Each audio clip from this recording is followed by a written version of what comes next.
नमस्ते। आज की इस चर्चा में हम एक बहुत ही खूबसूरत और गहरी यात्रा पर निकलने वाले हैं। एक शिक्षक के नज़रिए से जब कोई नया विद्यार्थी योग शुरू करता है तो अक्सर उसे लगता है कि ये सिर्फ शरीर को मोड़ने या स्ट्रेचिंग करने का कोई तरीका है ना?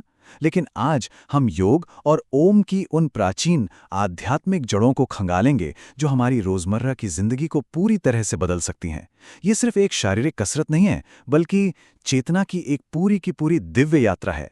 चलिए सीधे इसमें गोता लगाते हैं।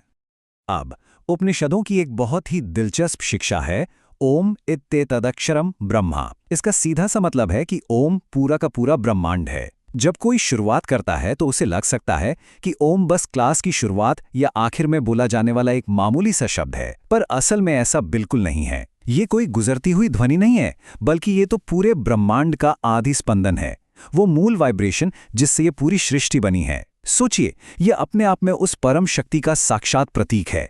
यहीं पर हमें एक बड़ा फर्क समझना होगा। एक आम शारीरिक व्यायाम और ओम से जुड़े आध्यात्मिक योग के बीच जमीन आसमान का अंतर है।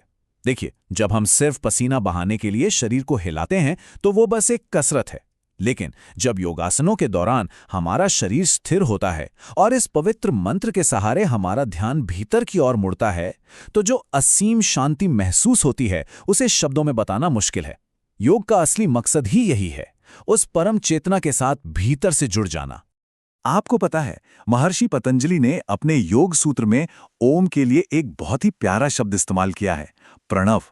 इसका मतलब होता है अभ्यास के दौरान उस परमेश्वर को याद करने का सबसे बेहतरीन माध्यम, या कह लीजिए एक वाहन।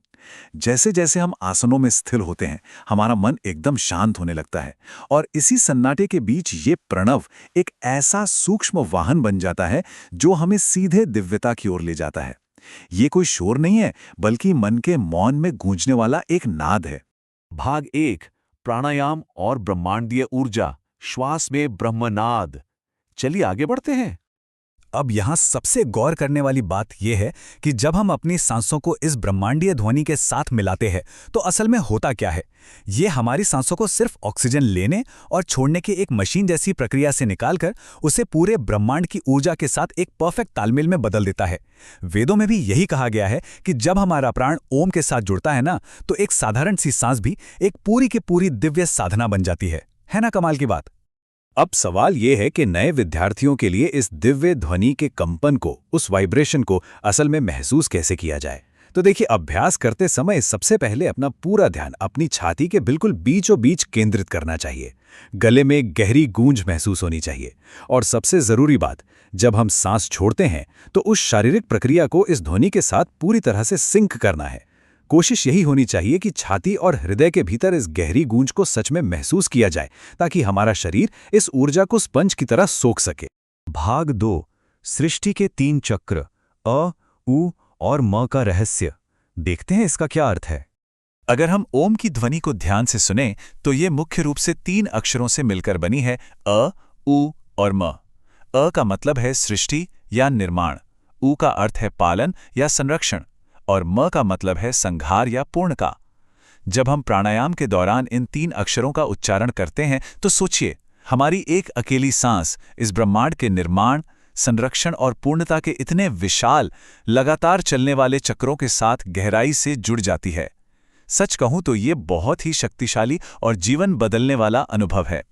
भगवत गीता का एक बहुत ही पुराना और गहरा ज्ञान है, ओम इत्येकाक्षरम ब्रह्म।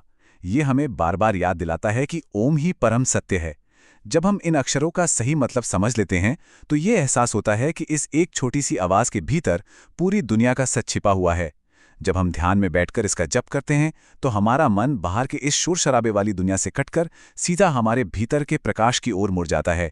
भाग 3, मानव चेतना की 4 अवस्थाएं, मांडुक्य उपनिषद का ज्ञान।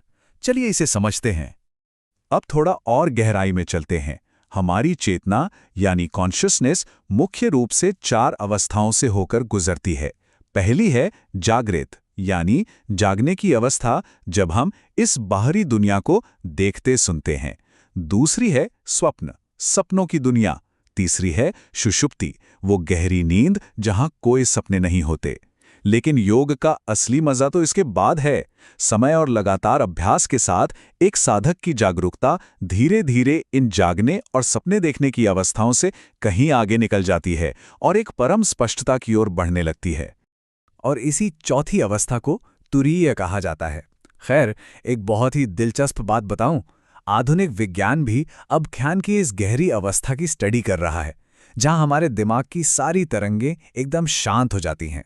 तुरीय शुद्ध चेतना की वो अवस्था है जहां मन की सारी उलझनें, सारा शोर खत्म हो जाता है और एक सच्ची आत्मिक शांति मिलती है। हमारी इस पूरी आंतरिक यात्रा का अल्टीमेट गोल यही तुरीय अवस्था है। ये एक ऐसा गहरा मौन है जो ओम की आवाज के खत्म हो जाने के बाद भी बहुत देर तक हमारे भीतर बना रहता है।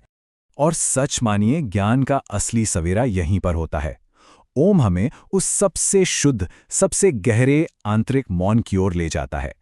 सच्ची आध्यात्मिक प्राप्ति ठीक उसी शांत और फैले हुए स्पेस में होती है जो मंत्र जपने के तुरंत बाद आता है।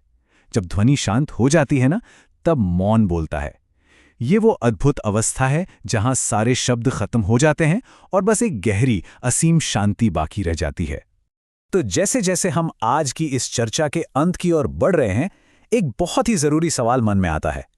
जब हम अपनी योगा मैट से उठकर वापस उस शोर शराबे वाली दुनिया में जाते हैं, तो ओम के इस गहरे मौन को अपने साथ ले जाने से हमारी रोजमर्रा की जिंदगी कैसे बदल जाएगी? जरा सोचिए, अगर इस ब्रह्मांडीय तालमेल और शांति को हम अपनी रोज की भागदौड़ में शामिल कर लें, तो क्या ये हमारे पूरे जीवन के अनुभव को पूरी तरह से नहीं बदल देगा? बिल्कुल बदल देगा। ये एक ऐसा विचार है जिसे हम सबको अपने साथ लेकर जाना चाहिए। इस खूबसूरत वैचारिक यात्रा में साथ जुड़ने के लिए बहुत बहुत धन्यवाद।